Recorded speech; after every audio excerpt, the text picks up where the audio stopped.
¿Qué es lo que sucede actualmente en Estados Unidos? ¿Qué es lo que atestiguamos todas y todos con desconcierto, el mundo entero? ¿Qué es lo que políticamente, filosóficamente motiva a la administración de Donald Trump para actuar como lo está haciendo? ¿Es neofascismo, neoimperialismo? Vamos a discutir sobre eso en este segundo episodio de Catapulta. Tenemos un invitado de lujo, el compañero Sigfrido Reyes Morales, revolucionario salvadoreño, fundador del Frente Farabundo Martí Liberación Nacional, presidente de la Asamblea Legislativa y víctima también de ese neofascismo en Salvador, víctima del fascismo de Bukele, exiliado político aquí en México. Vamos a poder discutir a fondo qué es lo que vemos, cuáles son sus claves filosóficas y políticas y cómo es que se puede combatir esta nueva manifestación de fascismo y de imperialismo yanqui.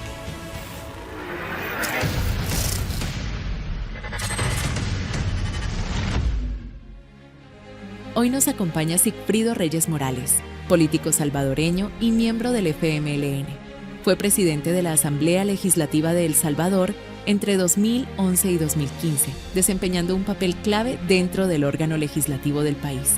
Con una trayectoria marcada por su participación en la política nacional, ha sido una figura relevante dentro de la izquierda salvadoreña y del Frente Farabundo Martí para la Liberación Nacional. ¿Cómo están? Vamos a iniciar una discusión muy importante. Estamos muy contentos, como lo platicaba yo en la introducción, de que esté con nosotros nuestro gran compañero, dirigente y maestro Sigfrido Reyes. Él, pues además de toda la experiencia política revolucionaria que tiene, también tiene una gran capacidad de análisis de coyuntura internacional.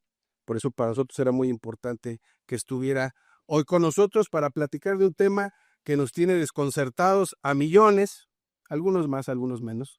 ¿Qué es lo que sucede en Estados Unidos?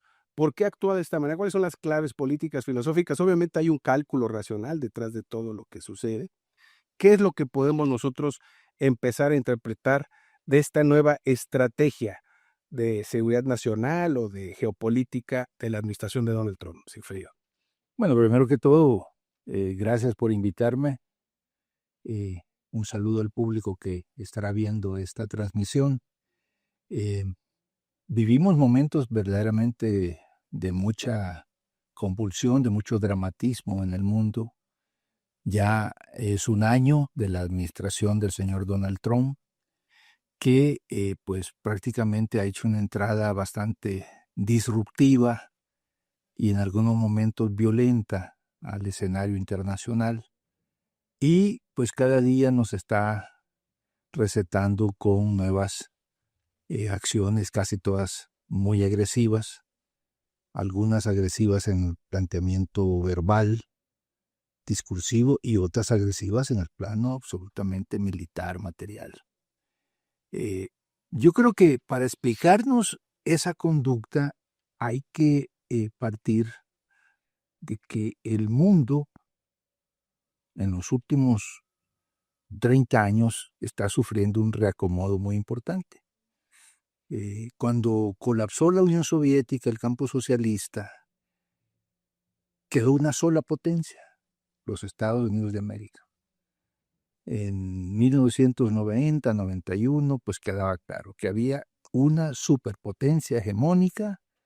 Ya no estaba el contrapeso de la Unión Soviética, del llamado campo socialista, y pues Estados Unidos no tenía un contendiente a nivel global.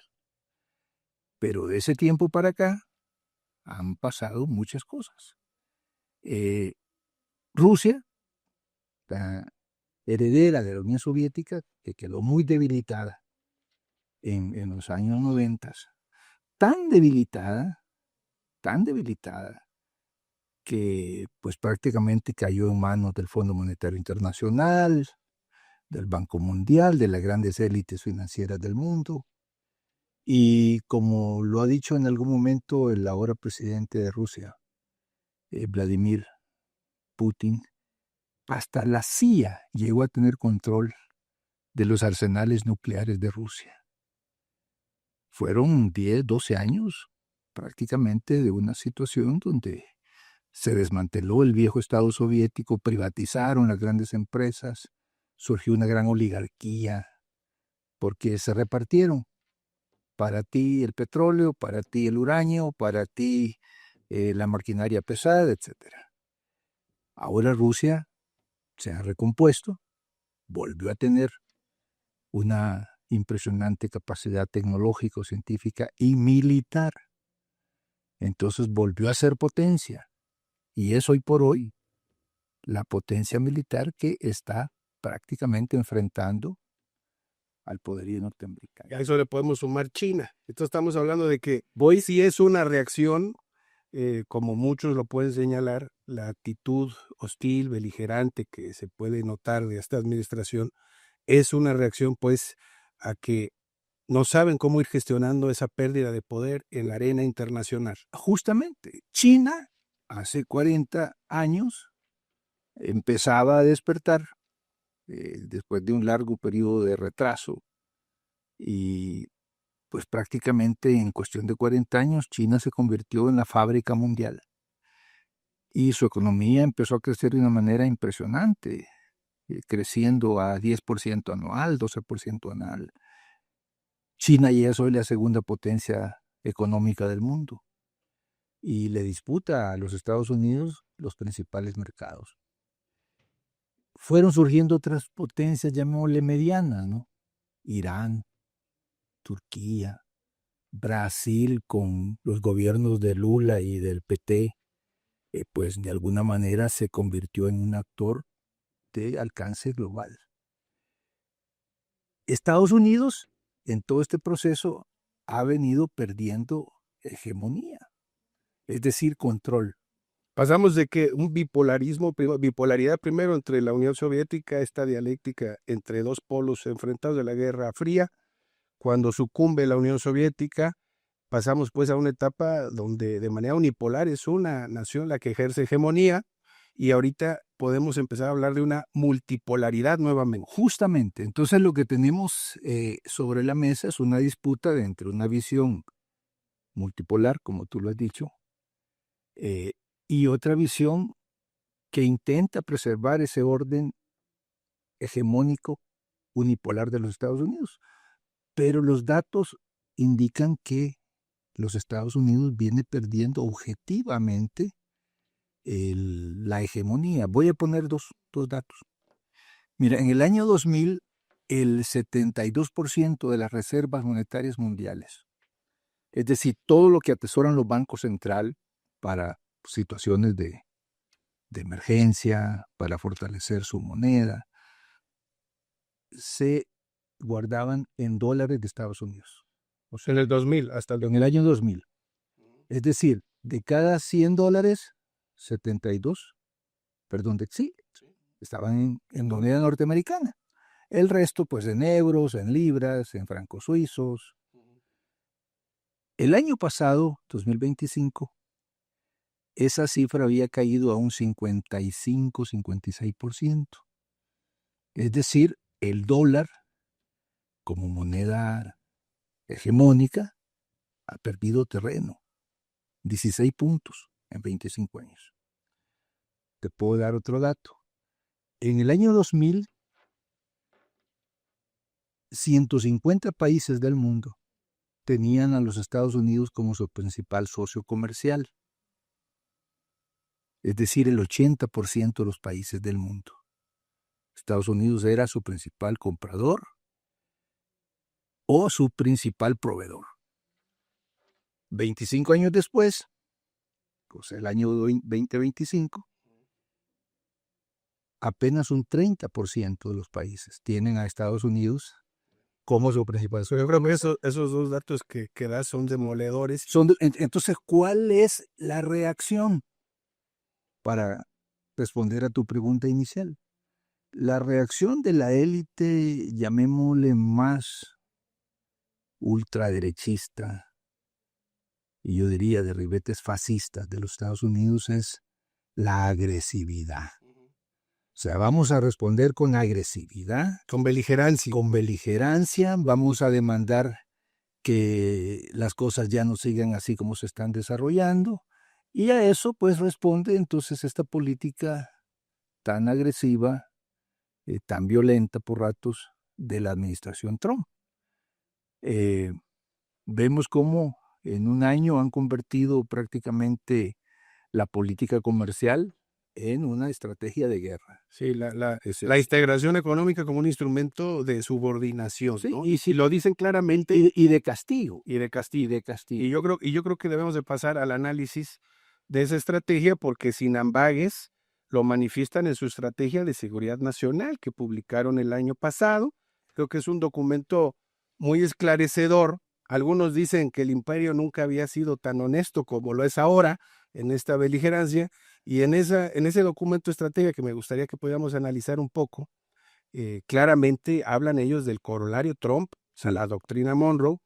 Ellos manifiestan también sin pudor alguno que este hemisferio les pertenece, que es su patio trasero y que están obligados todos los países aquí a alinearse económicamente a los intereses de ellos. Así, en esas palabras, no existe ya ningún tipo de sutileza narrativa, como tal vez en algún momento pudo haber existido en, digamos, la dinámica internacionalista conducida por Estados Unidos, donde sí había siempre esta amenaza de la fuerza y la imposición, pero se disfrazaba por la prosperidad compartida, un bienestar común regional. Ahora no es así, claramente se dice vamos por lo nuestro, se tienen que integrar, se tienen que someter, porque si no vamos a imponerlo por la fuerza.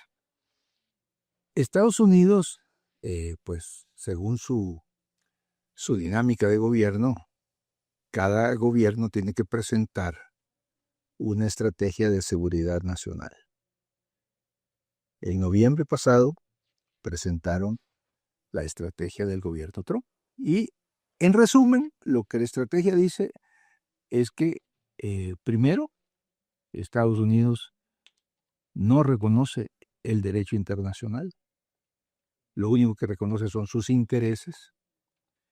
Lo único a lo cual se puede supeditar es a su propia lógica de dominación. Prácticamente anula cualquier posibilidad de que las relaciones entre los estados se normen en base a los tratados, a los convenios, a las organizaciones multilaterales, a la ONU, ¿no? Incluso a la soberanía, a la autonomía. Ese tema les tiene sin cuidado. Y como tú lo dices, Adrián, hay un detalle muy, muy interesante que efectivamente hay que reconocérselos. Están siendo descaradamente honestos. Porque antes, pues vendían toda esta política imperialista con una envoltura de defensa de la democracia, de los derechos humanos, de la estabilidad, del internacionalismo internacional, del internacionalismo.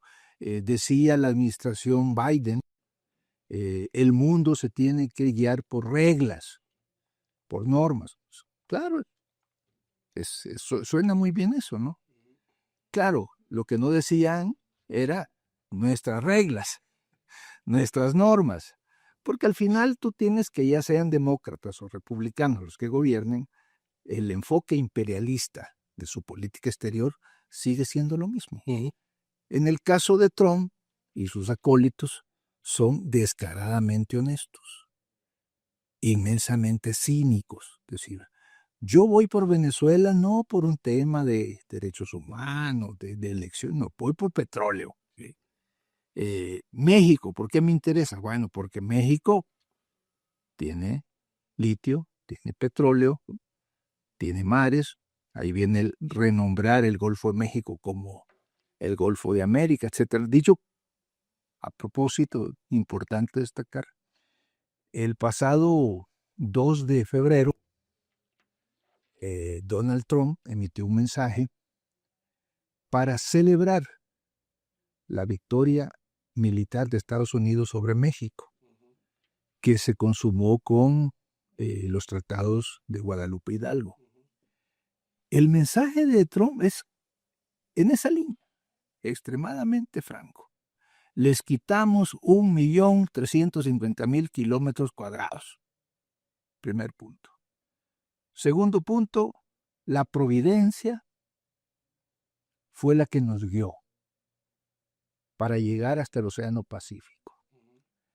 Y los valores de nuestra Declaración de Independencia se impusieron a través de todo el continente. Y ahora vienen por más. Y dice, Y ahora vienen por más. y todavía dice, con eso nosotros reafirmamos nuestra soberanía, aseguramos nuestro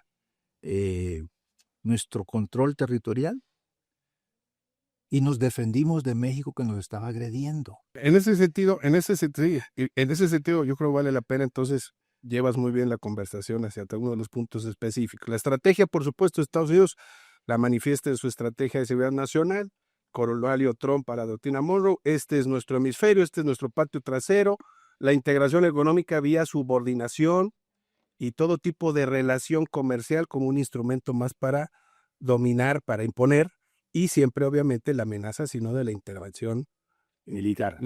Pero esa intervención necesita una justificación. Entonces pasamos de la estrategia a la táctica. ¿Cuál es la táctica? Pues en Venezuela era, primero, que los derechos humanos y la supuesta defensa de la democracia, ya cuando invaden, violando toda normatividad internacional, violando todo la Carta de las Naciones Unidas, secuestran a Maduro, ya luego en un acceso de honestidad dice, pues no, realmente nos vale la democracia, era por el petróleo.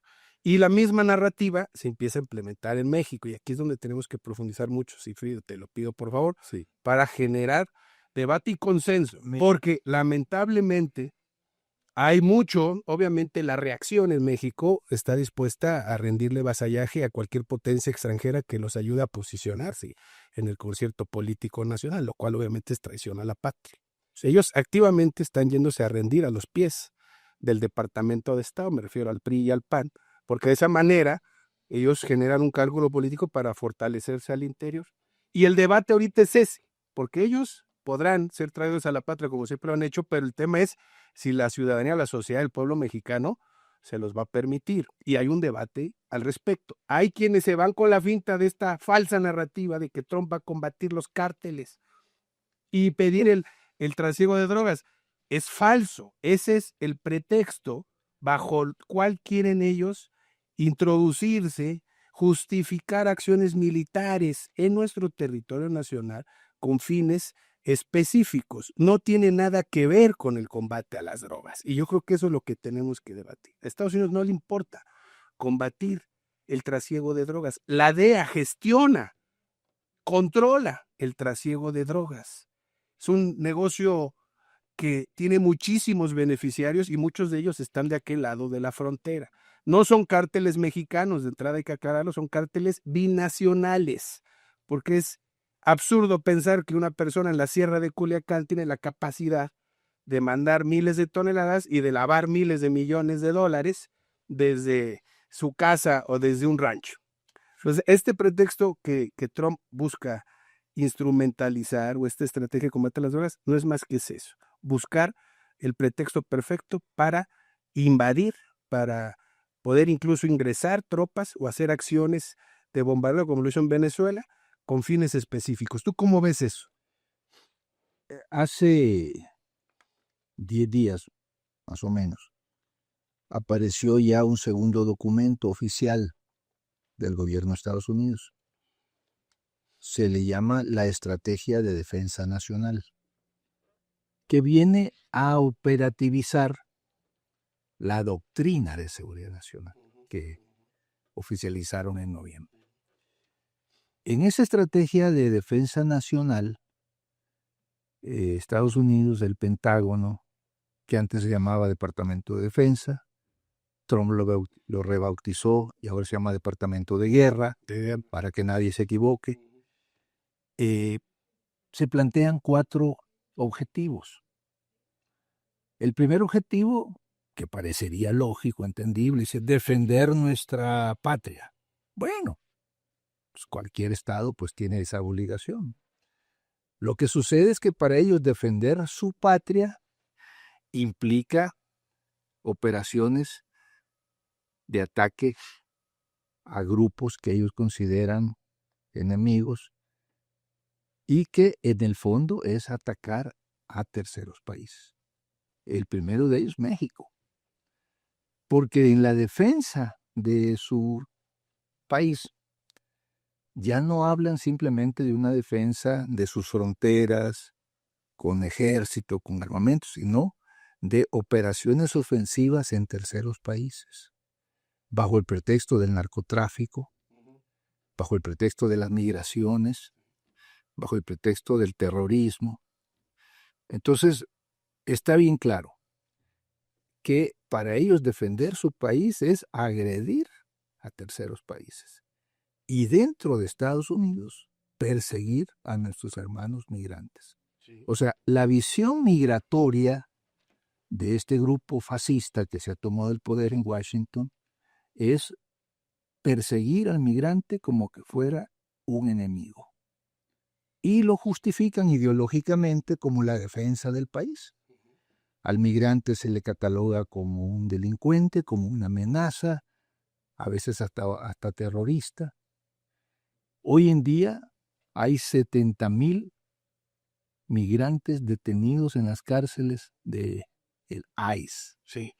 La violencia con la que están atacando a la comunidad migrante es tan grande y es tan desproporcionada que incluso han empezado a asesinar a ciudadanos norteamericanos. Sí, el tema, ahí podremos entonces empezar a analizar lo que ya tiene visos o revestimientos claros, como tú decías, de fascismo, ¿no? Ya está tomando una nueva manifestación la política. Pero antes de eso, agotemos primero, por favor, el tema de el pretexto del combate al narcotráfico como la operación ideal para invadir. Yo te quiero nada más dar unas claves para fortalecer el debate. Tienen ellos, por supuesto, un gran problema gravísimo de consumo de drogas. Es el país que más consume drogas en el mundo. Y el consumo, antes que disminuir o detenerse, no hace más que aumentar cada año. Desde ahí podemos ubicar, pues, que el Estado norteamericano yanqui no tiene como estrategia combatir las adicciones, porque si no, podríamos ver presupuestos orientados a eso, presupuestos para concientizar a los jóvenes, para inhibir el consumo, como sí hay, por ejemplo, en México. Aquí hay campañas de no consumas drogas. En Estados Unidos no hay campañas de no consumir drogas. Y de hecho la gran crisis de muertes por sobredosis que actualmente atraviesan, del 2013 a la fecha, más de 1 millón de estadounidenses han muerto por sobredosis en 12, 13 años, más de 1 millón de norteamericanos. Trump, cuando dice que se han muerto más de 1 millón de personas por drogas, no miente, solo que quiere ubicar esa culpabilidad para poder justificar una invasión aquí, cuando lo que ellos no se hacen cargo, pues es que ellos no tienen ningún tipo de campaña para combatir el narcomenudeo y, por supuesto, para combatir el consumo. Ese millón de drogadictos que mueren lamentablemente por sobredosis se vuelven adictos al fentanilo, pero no porque de aquí se empezara a producir fentanilo para consumo de allá.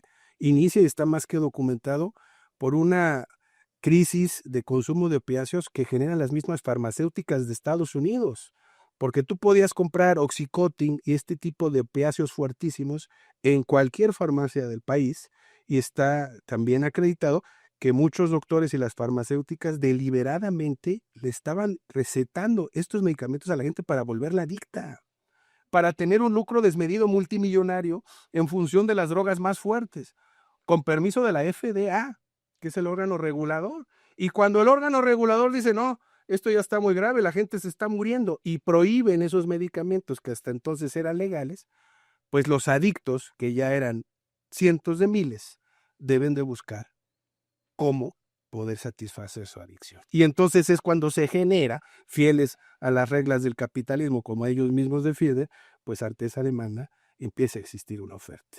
Entonces, ellos generan su propia crisis de consumo de opiáceos, ellos generan las condiciones para que se genere además un mercado negro ahora, con esos cientos de miles de adictos, y antes de combatir ahora el consumo, prefieren más bien aumentar sus presupuestos en ejército, de NICE, para buscar más bien invadir a México, a Colombia y a quien puedan invadir. Mira, la política, entre comillas, antidroga de Estados Unidos siempre ha estado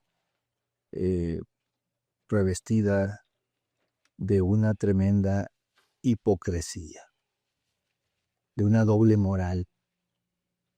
Como efectivamente tú lo dices, ellos no hacen nada para reducir la demanda, más bien la promueven. Hay un discurso totalmente falso cuando quieren culpar nada más a grupos en México, en Colombia o en donde sea, de ser los causantes de esa epidemia, ¿no? Se habla de cárteles, por ejemplo, de Jalisco, de Sinaloa, del Golfo, etc. Pero en ningún reportaje de la DEA o de los grandes medios de comunicación se habla del cártel de Houston, o el cártel de Chicago, O de Atlanta. o el cártel de Atlanta. O sea, por obra y gracia de la providencia, cuando la droga pasa a los Estados Unidos, ella sola se mueve, nadie la toca, nadie la mueve, el dinero desaparece. Pues en realidad el gran negocio de la droga está en el territorio, en las ciudades, en las calles de los Estados Unidos. Claro. Pero no se conocen de investigaciones para develar quienes dirigen esos cárteles, cómo lavan su dinero, porque es mentira que lavan dinero mandando remesas a México. Eso podrá ser una cantidad insignificante. Lavan el dinero en el sistema financiero de los Estados Unidos, con participación de los grandes bancos, claro, con participación de los corredores de bolsa, etc. Entonces, todo ese discurso antidrogas al final resulta ser, de cara a México y a otros países, justamente un pretexto para conseguir otros objetivos, para conseguir subordinación, para conseguir sometimiento y alineamiento con esos intereses que ellos han definido son sus intereses nacionales. No son sus intereses nacionales, en realidad son los intereses de la plutocracia que ahora mismo controla el gobierno de los Estados Unidos. Exactamente, pues sí, porque nosotros decimos, ellos dicen, es por nuestros intereses nacionales. No, no es para el grueso de la población de Estados Unidos, para las masas populares estadounidenses que no han visto más que disminuir su calidad de vida en los últimos 40 años y lo siguen viendo. Es decir, la pobreza en Estados Unidos también no hace más que crecer. Toda esta estrategia es para beneficiar a los dueños del dinero, que son los dueños del sistema financiero y político de Estados Unidos. Y en esta narrativa del combate al narcotráfico, mucha importancia y relevancia tiene algo que algunos aquí no lo quieren reconocer, pues de que desde el inicio de la administración de Trump se señala y cataloga como organizaciones terroristas a los supuestos cárteles mexicanos, que más que cárteles mexicanos estamos llegando al concepto que son cárteles binacionales. Pero al calificarlos, clasificarlos, tipificarlos como organizaciones terroristas, por su misma normatividad, ahora es legal utilizar al ejército para combatirlo. Y tú necesitas tener la capacidad de poder utilizar al ejército para combatirlos para poder llevar a cabo una posible invasión. No puedes tú instrumentar una invasión con la DEA. Tienes que utilizar al ejército como lo hicieron ahora en Venezuela. Pues al decir que son organizaciones territoriales, empiezan, por ejemplo, los vuelos de reconocimiento, en teoría, como ese que vimos, que cruzó por todo Baja California, ingresó al Mar de Cortés, llegó hasta el Golfo de Baja California y regresó, porque dicen que están reconociendo y ubicando los puntos donde estos narcotraficantes se encuentran sobre la costa de Sinaloa y de Sonora, ¿no? Ese es como están avanzando en esa construcción de estrategia táctica militar que sí puede desembocar en ataques en territorio nacional. Esa es una posibilidad real, factible. Es más, yo aseguro que están avanzando hacia ello, que en el momento en el que lo puedan hacer, lo van a hacer. Efectivamente, el discurso, la narrativa antidrogas no es más que la cobertura para una estrategia de sometimiento de México, de Colombia, de cualquier otro país al que acusen de lo mismo. Así como toda la narrativa de derechos humanos, de democracia, etcétera, le aplicaron a Venezuela para finalmente decir lo que queremos es el petróleo. Ahora, yo observo, no soy mexicano, pero soy observador de la realidad y de la política mexicana, cómo lamentablemente grupos políticos dentro de México se han alineado con ese discurso y es muy preocupante. escuchaba yo a un líder político nacional de un partido político diciendo que sería bueno que los Estados Unidos nos ayuden a enfrentar al narcotráfico. Los vasallos priistas, el presidente nacional del PRI que actúa como un agente del Departamento de Estado de Estados Unidos. Bueno, yo como te digo, no intervengo en los temas políticos mexicanos, Sí. me abstengo. No, yo lo entiendo, claro, Sí, pero nosotros sí podemos ser más puntuales. Y veo cómo hay toda una estrategia de ciertos grupos políticos muy alineada con el discurso fascista de Trump para preparar condiciones psicológicas, mediáticas, políticas, opinión pública, para dar un golpe contra México. Yo espero que la vida me desmienta, pero yo sí creo que Estados Unidos va a atacar a México. Yo también pienso que lo están planeando, están avanzando. Lo harán bajo cualquier pretexto. El del narcotráfico, sobre todo. No, obviamente sí, pero van a decir, hemos localizado grupos allá en la sierra de Guerrero, o de Culiacán, o de Sinaloa, o de Jalisco, y hemos lanzado misiles, hemos hecho un ataque aéreo, como una demostración de fuerza para intimidar a México, para arrodillar a México. Todo este discurso que yo escucho de ciertos dirigentes políticos, muy coincidente con las palabras de Trump. Incluso el lenguaje ese mismo de hablar, ¿das cuenta cómo que hay un narcogobierno, narcoterrorismo, que hay narcogobernadores, que es la misma redacción de la Estrategia de Seguridad Nacional, la misma redacción. Entonces, Son los mismos términos. El que grupos políticos en México o comentócratas o periodistas se alineen y repitan ese discurso, me parece verdaderamente deplorable. Es traición a la patria. No hay otra manera. Yo tuve una discusión con un ciudadano mexicano que no es una persona de nivel educativo bajo, al contrario, muy alto. Y me quería justificar la necesidad de la intervención norteamericana. Y yo le explicaba, o sea que si tú estuvieras allá en 1862-63, justificarías la invasión francesa. Claro.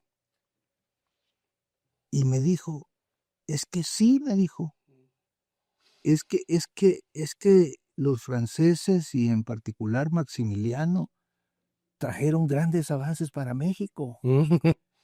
Y que Maximiliano trajo esto, que creó escuela aquí, que protegió a no sé quién. Y yo le digo, bueno, ¿y todo eso lo disculpa de haber invadido tu país?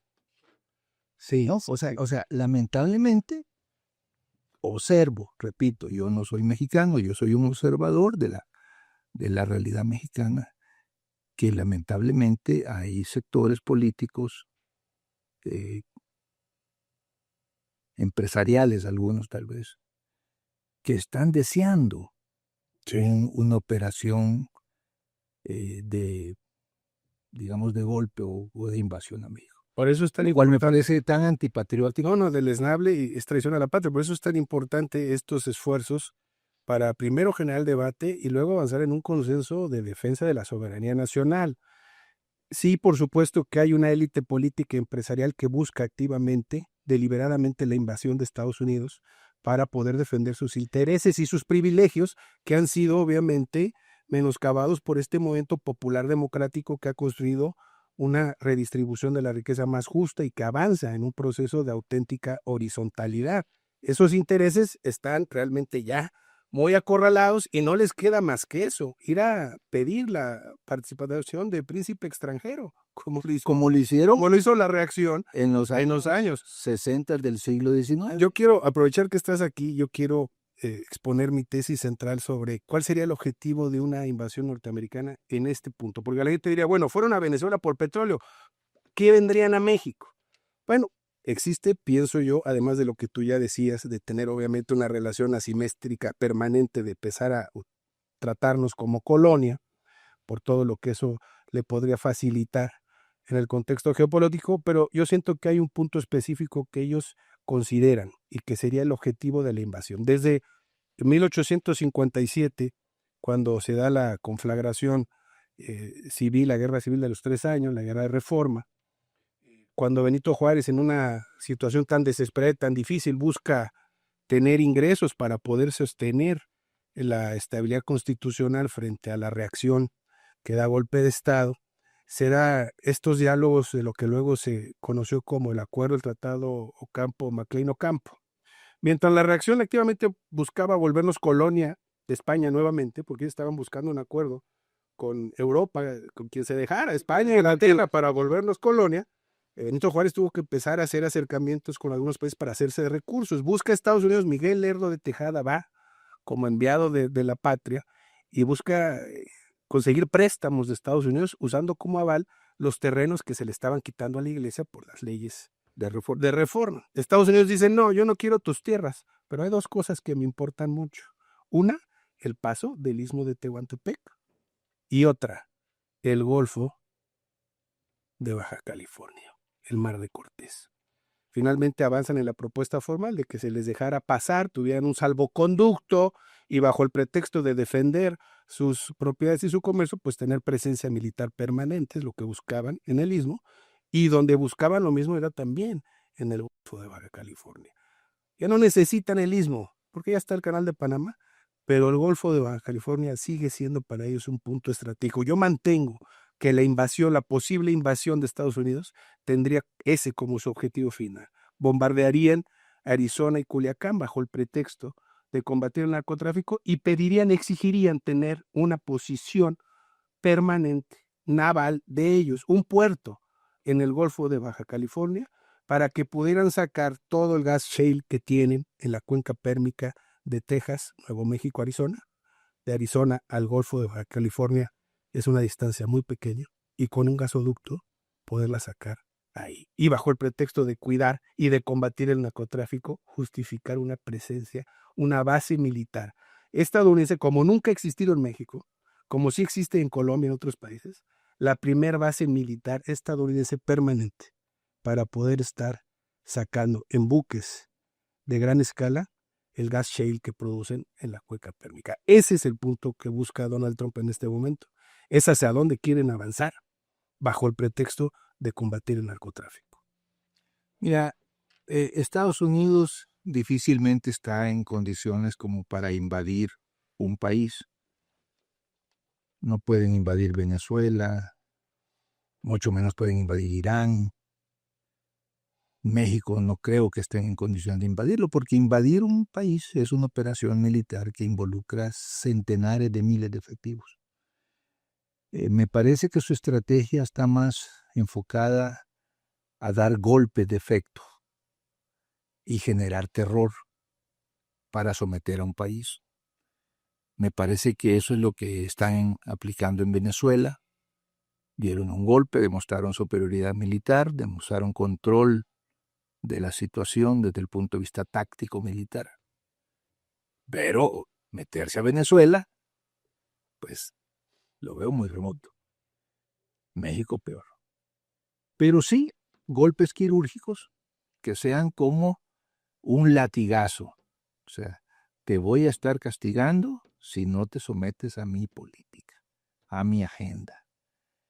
Y tengo la impresión que con México por ahí va la idea, ¿no? Dar 1, 2, 3 golpes y someter a México por terror, por chantaje. Y conseguir, como tú dices, algún tipo de ventajas. Y presencia permanente. Y eventualmente presencia militar. Para controlar el narcotráfico. Bajo el pretexto de estar, estar limitando el flujo de drogas, voy a pedir que se me dé una presencia permanente en este punto. Entonces, pero con intereses que trascienden lo que es esa formalidad de la lucha contra el narcotráfico, que como ya hemos hablado, es un pretexto, es un discurso hipócrita, que no se sostiene en la realidad. Por eso mismo me parece muy importante que esto se discuta públicamente, que la sociedad mexicana tome conciencia de lo que está pasando y que aquellas voces que están pidiendo a gritos una intervención militar de los Estados Unidos, Entiendo. pues no, quizás no lo van a entender, pero se van a quedar cada vez más en minoría. Sí, porque se entiende realmente qué es lo que se busca, cuáles son los objetivos y qué es lo que ellos entienden como combate al narcotráfico. Eso es lo importante, que la gente debe saberlo. Porque cuando Trump mañosamente dice, vamos a ir por los narcos para que ya no hagan daño, pues mucha gente en la situación tan difícil que ve en algunas regiones del país dirá, pues sí, qué bueno, ojalá que nos ayuden a poner orden, ¿no? Pero lo que menos le importa a la administración de Trump es mejorar la convivencia social de nuestro país. Más bien, lo que ellos buscan es agravarla, es polarizarla para beneficiar sus propios intereses. Mira, el día de ayer en Washington se dio una reunión entre el presidente de Colombia, Gustavo Petro, y Trump. Me pareció como uno de los elementos más destacados de esa reunión que el presidente Petro le entregó a Donald Trump un listado de grandes capos del narcotráfico que viven en Estados Unidos, más otros que están en Madrid, en Dubái. Bueno, si esa cruzada que dice tener Trump contra el narcotráfico fuese cierta, pues lo primero que tendrían que hacer es ir a ver la lista que nos dio Petro y lo vamos a investigar y lo vamos a procesar. Claro. Yo estoy seguro que no van a hacer nada. Absolutamente. Porque su cruzada contra las drogas es una cruzada falsa. Fíjate que países como Venezuela en su momento, Bolivia en su momento, que sacaron a la DEA de sus territorios, aumentaron de manera exponencial los decomisos de droga. Y llevaron al narcotráfico a niveles históricamente mínimos. ¿Qué significa eso? Que quien se supone persigue a los narcotraficantes, que es la DEA, en realidad, como tú dijiste hace un rato, gestiona el negocio. Sí, lo administra. Dice, ok, que pasen estas toneladas, Estas no, estas no, favorecemos a este, castigamos al otro, y ahí la vamos llevando, porque al final de cuentas, la DEA no es más que un instrumento de la política exterior norteamericana, y todo el cuento en relación al narcotráfico es simplemente eso, un cuento. La CIA también está involucrada. Mira, en los años 80, cuando Estados Unidos quería armar a la contra nicaragüense, compraba droga y la vendía en los mercados internacionales. Y con ese dinero financiaba la contra nicaragüense. La reacción armada.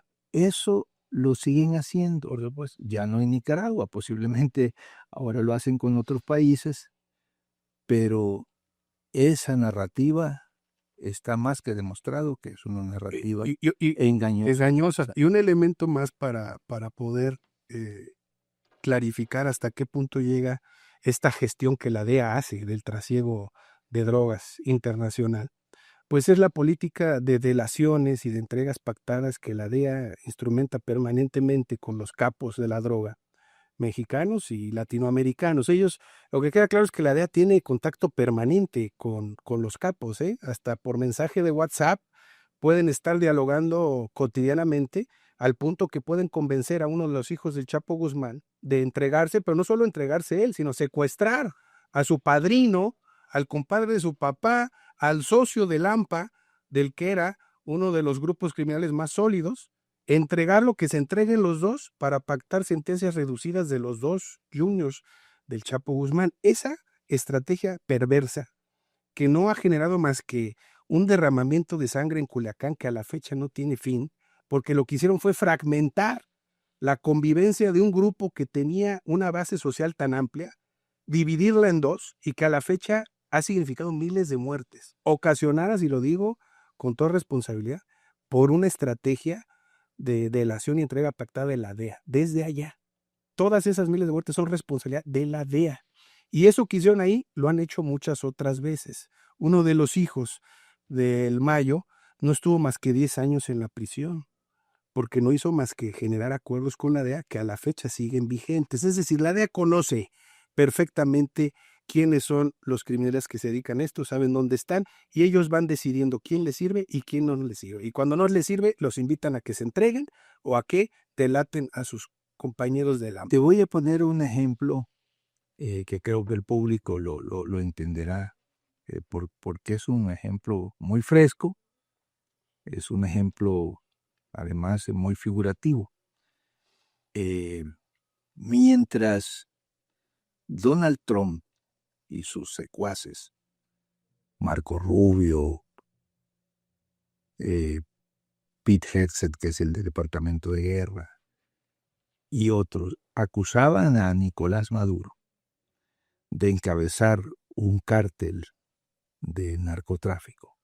Aquí hasta se inventaron un nombre, el cártel de los soles. Inventado, ya ellos mismos aceptan que fue una invención. Después que lo han secuestrado, dicen, no, es que en realidad no era un cártel, era una frase que circulaba. Pero el término que se utilizaba. Al mismo tiempo, estaban indultando la Casa Blanca, Donald Trump, con su firma, a uno de los mayores capos del narcotráfico en América Latina, Juan Orlando Hernández, hondureño, fue presidente de Honduras, llegó 2 veces a la presidencia, con fraudes, con represión, demostrado narcotraficante. En el juicio contra él se estableció que habría promovido o facilitado la entrada de cerca de 500 toneladas de droga a Estados Unidos. Ajá. ¿Qué es lo que hace el señor Trump? Lo saca de la cárcel, Sí, lo indulta. Lo indulta, increíble. Sí, entonces ahí tú puedes ver de una manera verdaderamente aplastante cuál es la verdadera política de Estados Unidos sobre este tema. Y vuelvo al punto, estando acá en México y viendo que es uno de los principales ejes de ataque contra México y contra su gobierno, me parece que es absolutamente actual, urgente, que la gente sepa sobre todas estas situaciones, para que no se dejen confundir, para que no se dejen arrastrar a esas narrativas que simplemente buscan justificar que México vuelva a ser un vasallo de los Estados Unidos. Vasallaje económico, político, social, de todo tipo es lo que busca. Yo siento que para poder cerrar esta primera discusión que podamos tener, porque ojalá nos puedas acompañar en estos análisis que queremos hacer de manera constante y permanente, para cerrar, yo creo que la plática de hoy sí habría que hablar de una característica específica de este neoimperialismo estadounidense, que es, pienso yo, el sustento racial y religioso que existe, qué es lo que realmente le da cohesión política al interior de Estados Unidos. Me refiero a estas políticas de tinte fascistas, racistas, que son las que implementan al interior del país para generar fortaleza de su movimiento político, el famoso MAGA. Yo creo que todos los que analizamos un poco, hasta de manera superficial, nos podemos dar cuenta que existe obviamente detrás de toda esta justificación económica que siempre ha existido de parte de Estados Unidos, ahora tiene un añadido racial. Abiertamente se habla, pues, de claves civilizatorias. Se habla de la Estrategia Nacional de Seguridad, se habla de cómo se ha diluido la naturaleza civilizatoria de Estados Unidos, de cómo hay que combatir la migración para poder conservar la esencia de Estados Unidos, de cómo es que hay que ir por los migrantes para que no se diluya la fuerza de Estados Unidos. Detrás de eso, por supuesto, que lo que existe es un discurso racial, de supremacismo, fundamentalismo blanco cristiano, Por eso es que muchos de los grupos supremacistas blancos que por mucho tiempo estuvieron más bien en las sombras, existiendo, pero en las sombras, ahora salen de manera más clara, más pública, porque por supuesto sí es un movimiento político que utiliza ese elemento para generar fortaleza política al interior. Esta política pública de ICE, que te pido ahorita que podamos profundizar, pues no es más que una manifestación de esa ideología de perseguir a las minorías, que se decía en la campaña que iban a ir por aquellos migrantes delincuentes, esos violadores y asesinos, sin ningún tipo de sustento numérico. Porque cuando tú te vas a las cifras, solo 29 asesinatos fueron cometidos por migrantes. Más de 10,000 fueron cometidos por americanos blancos. Es decir, no había ningún sustento para esa narrativa de odio, pero esa narrativa de odio sí pega duro en un sector estadounidense, y ese es el sector blanco, que siente que su país ya no es de ellos. Mira, primero decirte que estos genes racistas, supremacistas, no son nuevos en el ambiente político de Estados Unidos. En el siglo XVIII, XIX, la élite blanca asesinó a centenares de miles de indígenas norteamericanos. Les robaron sus tierras, los fueron reduciendo hasta meterlos en las llamadas reservaciones. Hay datos que han salido en tiempos recientes donde hablan incluso de cómo los inocularon con enfermedades transmisibles, sarampión, viruela, para que se murieran.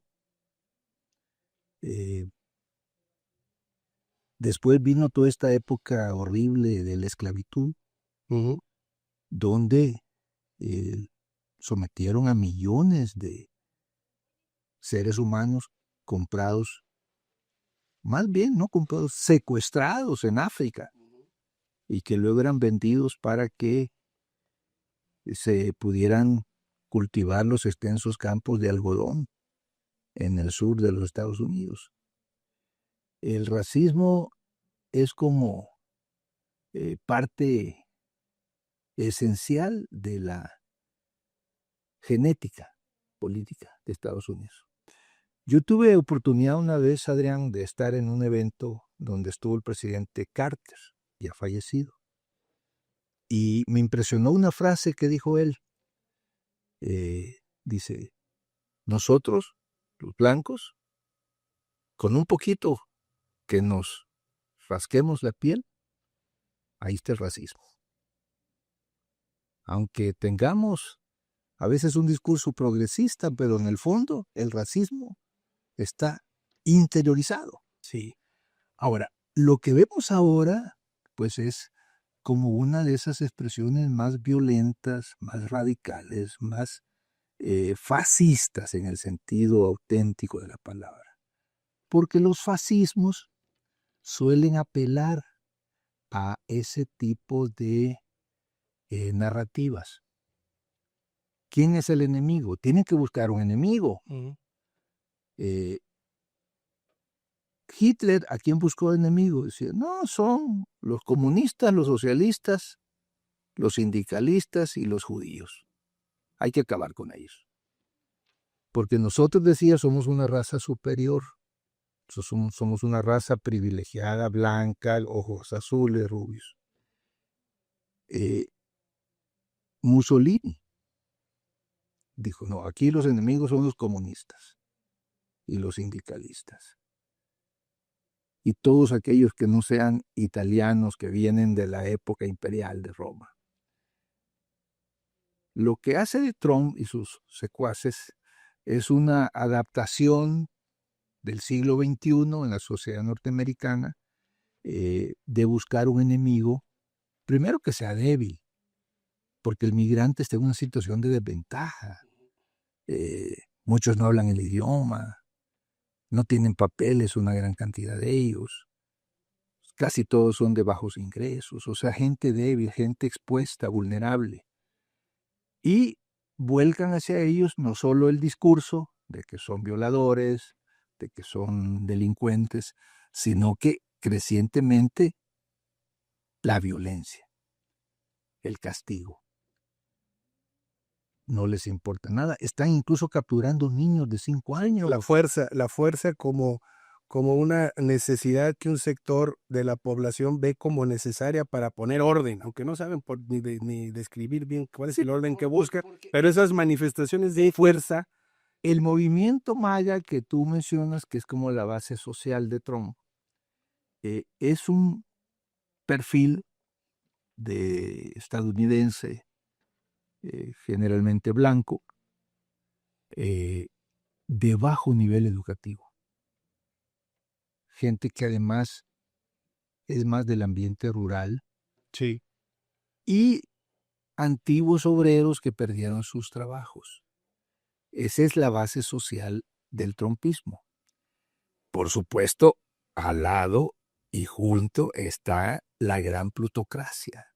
Los Elon Musk, los Jeff Bezos, los Zuckerberg. Fíjate que una plutocracia, perdón. Una plutocracia. Permítame hacer ahí una acotación. Una plutocracia que en buena medida no necesitan de estos discursos de odio para seguir lucrando de manera desmedida como lo han venido haciendo.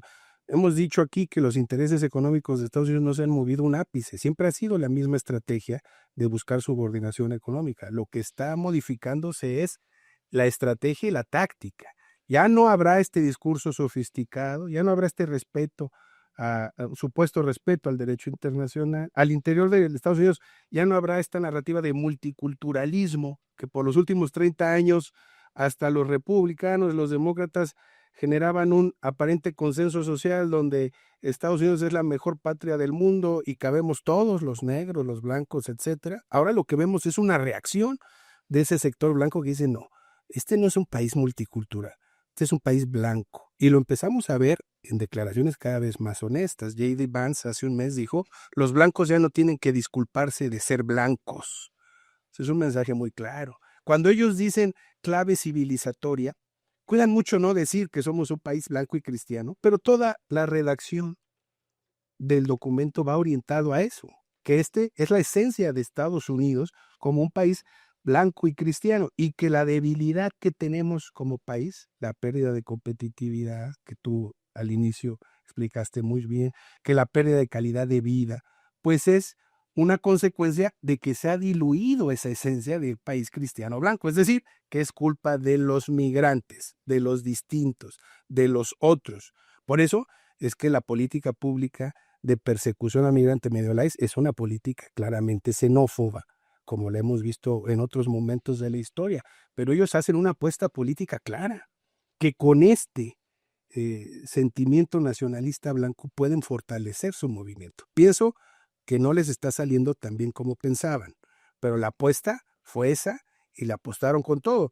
Por último, en la crítica que hacen, por ejemplo, Europa en la estrategia de ciudad nacional es demoledora. Dicen que Europa está muriendo, que les quedan 30 años y que está muriendo porque han perdido su esencia civilizatoria. Otra vez, sin decir que Europa era blanca y cristiana, están diciendo que está dejando de ser Europa, que en 30 años ya no existirá como tal porque han permitido la migración masiva. Se ha diluido esa esencia racial de Europa. Ese es el señalamiento, por eso es que Trump, Vance y ese séquito odia a Europa, porque ya no la ve como blanca, ya no la ve como blanca cristiana como debería de ser, y aprovechan para decir que hay una buena noticia, que están surgiendo movimientos nacionalistas, xenófobos, patrióticos en Europa, que esa es la única salvación posible para Europa.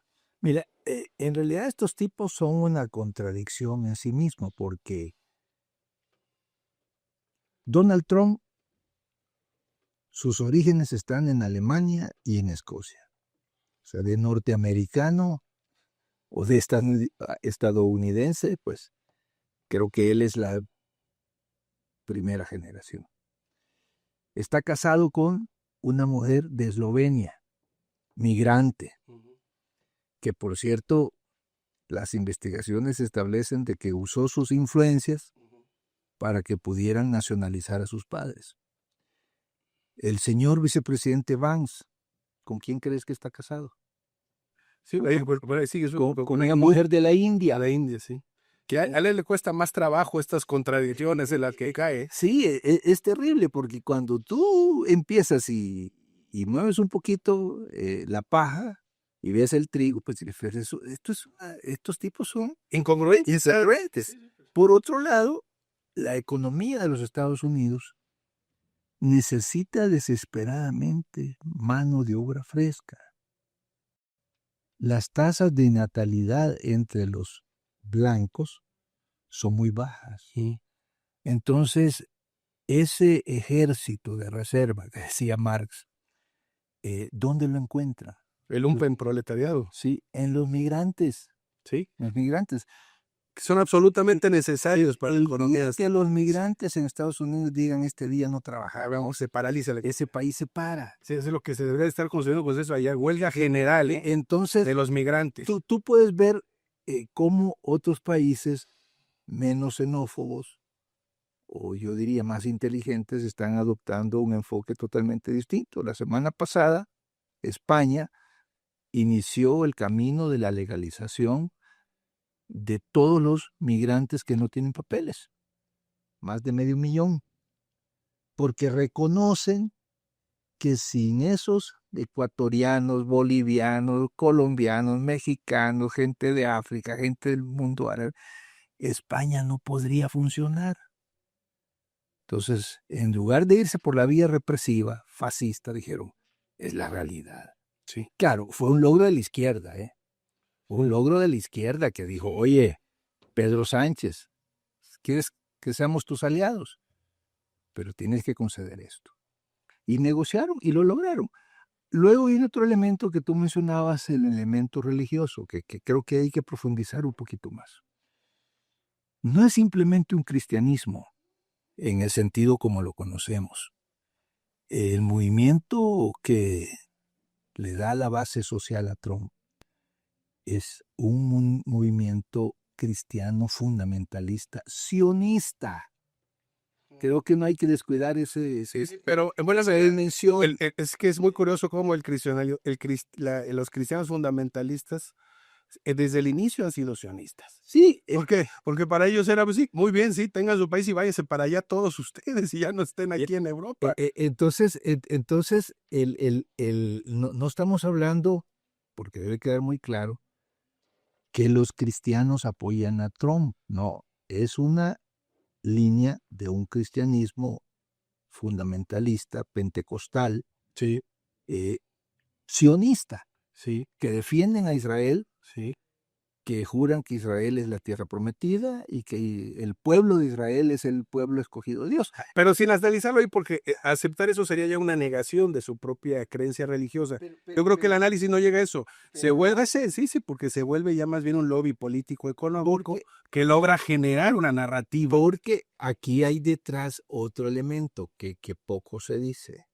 Detrás de este movimiento trumpista fascista está el llamado lobby sionista, con miles y miles de millones de dólares que se ponen detrás de las campañas y que han logrado prácticamente capturar al gobierno de Estados Unidos, sobre todo para la política exterior de ese país.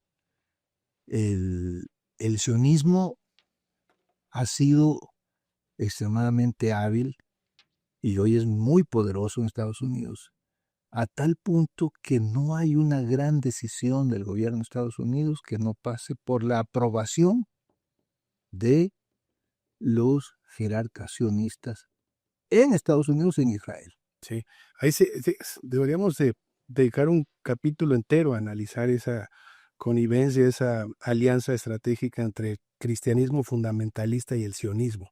Cómo se ha construido en función de intereses claramente económicos, políticos, pero cómo han sabido generar un discurso que aglutina a millones de personas de estas denominaciones cristianas, pentecostales, etcétera, y a la población o los que encabezan un sector de la población judía en Estados Unidos. Pero sí, sin ese apoyo decidido de Estados Unidos, por supuesto que no se estaría pudiendo instrumentalizar el genocidio en Israel. en Palestina. La administración del gobierno de Estados Unidos es corresponsable del genocidio en Palestina.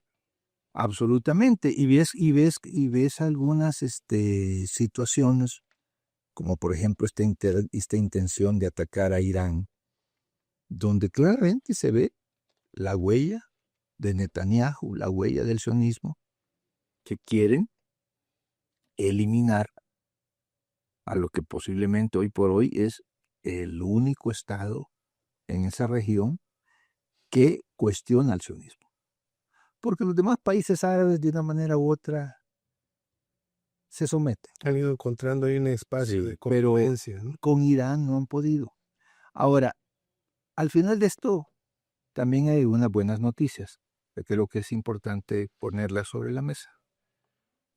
Toda esta política agresiva, toda esta política violenta, todas estas acciones fascistas y todo este discurso xenófobo y supremacista y todo este desconocimiento de un gobierno de Estados Unidos hacia lo que hasta hace poco considerábamos era un derecho internacional, ya les está pasando factura. Sí. Mira, en cuestión de un año, Trump, que llegó con un respaldo de opinión pública de alrededor del 60%, ha caído ahora a niveles abajo del 40%. Las últimas elecciones que se han dado en Estados Unidos de alguna relevancia, las ha perdido. Incluida una elección local en Texas. Incluida una elección que no dejará de llamarla atención porque Texas es un bastión monolítico del conservadurismo y creo que y del fundamentalismo cristiano. Y del fundamentalismo cristiano sionista. Perdió una elección en un distrito donde él ganó donde hace un año, pues más de un año, sí, en noviembre del 2024, arrasó y sacó como 16 puntos arriba. Hoy perdió su candidata, creo que es mujer. Sí, tienes razón. En materia de construcción, perdieron la elección de Nueva York. Bueno, ¿no? Sí. Perdieron la elección de Virginia del Este, si no me equivoco, de New Jersey, creo que una de las Carolinas. Entonces, la perspectiva para esta política trumpista, fascista, imperialista en términos globales, no está tan fácil. No hay en el mes de noviembre una elección a la Cámara de Representantes, van a renovar toda la Cámara, 435 representantes. Si esas elecciones fueran esta semana, los republicanos las pierden. Pero a ver, sobre el tema de las elecciones, sí, por supuesto que el nivel de polarización que vemos en Estados Unidos no lo habíamos visto, yo creo que tal vez desde la lucha por los derechos civiles, de aquellos 60, la guerra de Vietnam, pero empezamos a ver una efervescencia social, un conflicto social, una polarización que ya se manifiesta en las calles, en enfrentamientos cada vez más violentos. Existe una división tremenda y esa dicotomía o contradicción también la podemos ubicar entre las grandes ciudades, las grandes poblaciones urbanas y la América rural. La América rural siente un odio en contra de esas poblaciones urbanas, las ubican como focos de comunistas, de socialistas, desde su terrible ignorancia. Sí, porque va a estar su nivel, está comprobado que ellos son los que tienen el menor nivel educativo. Y estas grandes ciudades, Filadelfia, Chicago, Nueva York, incluso Minneapolis, que es menor, pues están empezando pues están siendo atacadas. O sea, francamente, están siendo atacadas por la administración de Donald Trump. Y entonces empieza a existir una organización popular, una movilización política. Yo mantengo que en Estados Unidos una de las consecuencias de estos estragos del neofascismo de Estados Unidos es que van a ser una auténtica izquierda en Estados Unidos como no la veíamos desde 1930, 40, una izquierda socialista, que dejó de existir porque el Partido Liberal es todo menos de izquierda. El Partido Demócrata y ese liberalismo estadounidense es todo menos una izquierda en el espectro político, y ahora el estadounidense se da cuenta que el Partido Demócrata es incapaz de hacerle frente al fascismo republicano de Donald Trump, que ellos son incluso unos monigotes al servicio de los mismos intereses económicos y que se necesitan otro tipo de opciones políticas. Yo mantengo que la gente va a obligar a que ese partido realmente se tire más hacia una izquierda, incluso de corte socialista. Mira, lo pudimos ver en esta elección de el alcalde de Nueva York. Sí. El Partido Demócrata del establishment, o sea, el Partido Demócrata institucional, conspiró contra la candidatura. Claro.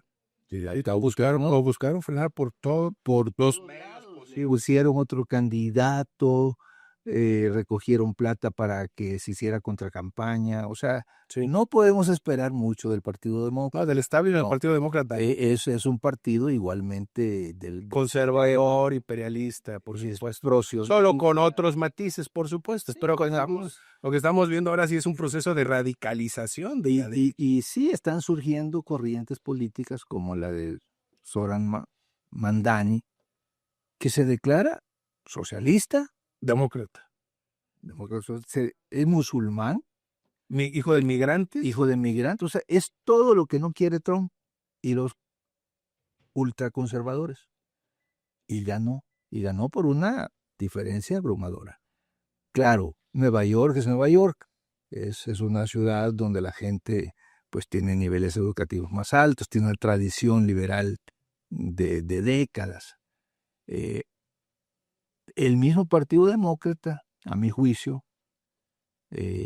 todavía, me parece, no está mostrando el liderazgo, No, para nada. la fortaleza. No, lo que han demostrado es una incapacidad de hacerle frente políticamente. Para decir, miren, el trumpismo está cayéndose, el trumpismo está en declive, vamos a proyectar nosotros esta alternativa. No lo están haciendo. El Partido Demócrata es una vergüenza, pero es lo que estamos diciendo, no es una opción progresista ni de izquierda. En Estados Unidos nunca ha existido, desde que fueron perseguidos el Partido Comunista, los socialistas, los 50, con el macartismo. pero desde entonces no existe realmente una opción política en el espectro ideológico de izquierda progresista en Estados Unidos. Una de las posibles consecuencias, mantengo yo, de este choque político que se va grabando, pues es eso, que naturalmente va a tener que existir un proceso que busque resistir a esta esta radicalización de la derecha o este neofascismo, porque sí lo podemos ubicar como fascismo. Tú lo decías, yo también lo digo, es fascismo en el sentido que busca construir identidad política persiguiendo a las minorías, es fascismo en el momento en el que desconoce las normatividades vigentes, cuando empiezan a violar las leyes que ellos mismos decían honrar, cuando empiezas a fortalecer una policía destinada para perseguir minorías y les das además facultades extralegales para ya poder ingresar a la casa de la gente y empezarlos a sacar sin su debido proceso. Yo siento que lo único que falta en este componente para ya poder hablar realmente de fascismo es que se busque inhibir el proceso democrático, que bajo pretextos de carácter legales o políticos se busque inhibir la votación de este noviembre, o incluso cuando acabe su segundo mandato Donald Trump, buscar reelegirse. Sí, mira, los teóricos de la ciencia política han establecido una serie de rasgos para definir a un régimen fascista. Uno de ellos es que todo se hace en nombre de Dios. La exaltación de que todo es porque es un mandato de Dios. Segundo, que buscan siempre un enemigo interno al cual combatir. En este caso lo han hallado con los migrantes. Pero no solo un enemigo interno, sino un enemigo que es distinto, es otro. Y en función de esa categoría relacional, es el otro, genera una identidad y plantearle a su base social, o son ellos o somos nosotros. Otro rasgo del fascismo es el culto a la personalidad. Siempre van a querer adorar a un líder. Tú ves toda la narrativa trumpista, va en función de que Trump es algo extraordinario. Casi es un enviado de Dios. Otro rasgo es el militarismo, es decir, asentar el poderío de un país con gastos militares impresionantes. Estados Unidos para este año va a tener un presupuesto militar que casi duplica el del año pasado. Cuando una de sus promesas de campaña era no guerras y austeridad en el gasto gubernamental, ¿eh? Entonces, el otro rasgo es la exaltación de lo que ellos llaman los valores tradicionales, es decir, un conservadurismo en términos morales, familiares, civilizatorios, como dicen ellos. ¿Qué es eso? Los valores tradicionales. Y el otro rasgo, que es justamente de los peores, es que no reconocen derechos a las personas. Se convierte en un estado represivo, en un estado policial, rompen con sus propias reglas, como lo está haciendo Trump. Trump está gobernando por decreto. El Congreso está prácticamente anulado. Sí. La Corte Suprema está sometida. Los jueces tienen miedo de emitir sentencias que puedan generarles la animadversión de Trump. Entonces, hay que llamarlo por su nombre. Aprovechando otro elemento que luego deberíamos de discutir a fondo, que es contradictoriamente la debilidad constitucional que tiene Estados Unidos, que esa constitución que es utilizada como marco de referencia, y lo fue por mucho tiempo de lo que es una democracia liberal, la verdad es que ya es un texto rebasado completamente, que no pone límites, vaya, ni siquiera en el número de ministros que debe tener la Suprema Corte. Muchas de las reglas no escritas eran usos y costumbres en el entendimiento bipartidista. Pero la verdad es que muchas cosas no están escritas en la Constitución. Por eso es que sí es una posibilidad real que Trump pueda buscar bajo subterfugios legalmente justificar un nuevo mandato que apenas se limitó después de Roosevelt, Franklin Delano Roosevelt, que estuvo 12 años. Después es que realmente luego se moderó. Antes era un uso y costumbre, como Washington solo había estado 2 mandatos, entonces todo el mundo se echaba 2 hasta que Roosevelt dijo, pues yo me echo los que la gente quiera, ¿no? En fin, esa constitución sí es un texto ya antediluviano, parece más bien una reliquia, y allá en Estados Unidos le tienen además un respeto reverencial a la constitución como si fuera casi un texto bíblico, y entonces se niegan a modificarlo, es como si fuera la Biblia, la constitución no se toca. Eso los lleva a estos procesos de crisis política, y en ese escenario de crisis política es donde vemos este resurgimiento del fascismo. Yo, Sigfrido, te invitaría a que cerremos con un mensaje final, dejando obviamente pendiente esta conversación para otras ocasiones. Siento que ha sido fructífero este debate. ¿Con qué nos podemos despedir hoy? ¿Qué podemos esperar y qué hay que tener muy pendiente, qué hay que estar analizando? Mira, México, por estar en la frontera sur de Estados Unidos y ser un vecino inmediato de esa potencia, que pues con todo y el declive que está teniendo y que comenzamos a conversar al inicio de esta plática, pues sigue siendo una potencia militar, económica, financiera de grandes proporciones. Las potencias no es que se caen de un día para otro, son procesos que pueden tomar décadas o hasta siglos. Hay un declive, eso los vuelve agresivos. Y peligrosos. Y muy peligrosos. Más peligrosos incluso que antes. Y entonces yo lo que reflexionaría es que México está en una situación de mucha exposición frente a ese monstruo, que es un monstruo desbordado, es un monstruo que no respeta reglas, códigos, principios. Como dice Trump, mi único límite es mi moralidad. Pero resulta que es un hombre que no tiene moral. ¿Dijo mi conciencia o mi moralidad? Moralidad. Bueno, pero si es un hombre que está inmoral, está decretado judicialmente culpable de 34 delitos, incluyendo violación. Varios de ellos de índole sexual. Sí.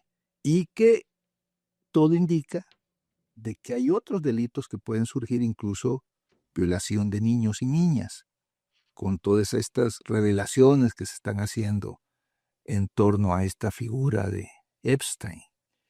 O sea, es un hombre sin moral, sin escrúpulos. Sin escrúpulos. Es un hombre psicológicamente inestable. Que además manifiesta cada vez más públicamente su deseo de ser un dictador y que no existan procesos. Que no oculta esa propensión, ¿no?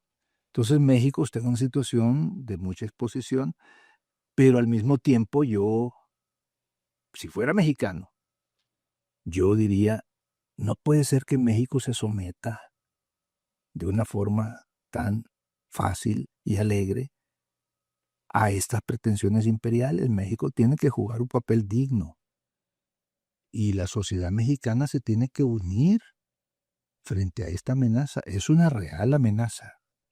México puede, de una manera u otra, si se descuida, perder su soberanía, perder su capacidad de autodeterminación. Sí. Y creo que a esos grupos o a esas voces que piden que vengan los gringos a salvarnos, entre comillas, hay que aislarlos. Hay que señalarlos y hay que combatirlos. Hay que aislar. Tenemos que generar un consenso, tenemos que generar unidad nacional. Para eso necesitamos primero elementos, después debate y después conciencia y fortaleza y organización. Y diría otra cosa para cerrar, Alejandro. El imperio y gente como Trump y su camarilla solo respeta a los fuertes. Si un país les empieza a hacer concesiones, vienen por otra. Y después de esa vienen por otra. Sí. No, como dicen aquí en México, una frase que me gusta, no tienen llenadera.